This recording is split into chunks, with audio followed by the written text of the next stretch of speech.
मित्रांनो, तुम्हाला जर वाटते तुमची विंडशील्ड अशी खराब होऊ नये, रात्रीचा ड्रायव्हिंग करताना त्रास होऊ नये, विंडस्क्रीनवरती स्क्रॅचेस पडू नये, तर अशा वेळेला आपल्याला सगळ्यात जास्त महत्त्वाची गोष्ट लक्षात ठेवायची आहे पावसाळ्यामध्ये खास करून.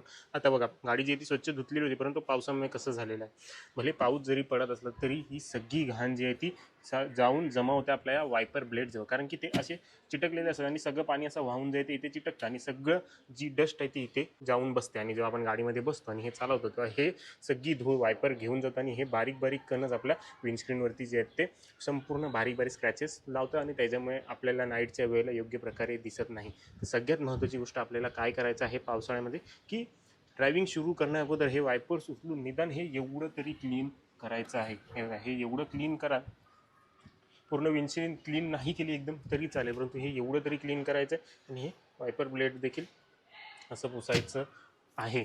आणि सगळ्यात महत्त्वाची गोष्ट, जर तुम्ही नाही 2-3 दिवस गाडीजवळ येणार आहात तर हे वायपर ब्लेड जे आहेत ना ते असेच वर करून ठेवा. म्हणजे हे पाणी जे आहे ते डायरेक्टली इथे येईल आणि यामार्फत जे ते बाहेर निघून जाईल. म्हणजे ही त्रास तुम्हाला होणार नाही. आणि हे झाल्यानंतरच आपल्याला जे आहे ते वॉशर फ्लुइड वापरायचं आहे. म्हणजे कशी ती घाण राहणार नाही आणि आपल्या विंडस्क्रीनवरती स्क्रॅचेस पडणार नाहीत.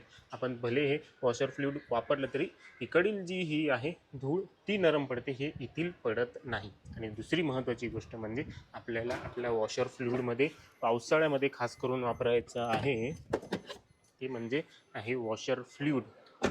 हे बघा, हे वॉशर फ्लुइड मी गेले 1 वर्ष झालं वापरत आहे. तर थोडंसंच अगदी राहिलेलं आहे. वर्ष झालं मला हा संपून गेला. 2 माझ्या गाड्या आहेत, माझ्या एक नेक्सॉन आहे आणि ही इग्निस आहे. दोघांसाठी हा वर्षभर जो आहे तो मला चाललेला आहे. तर हा तुम्ही वॉशर फ्लुइड अगदी वापरू शकता आणि त्याच्यामुळे जे आहे ते मग आपले हे अगदी इझिली चालतात.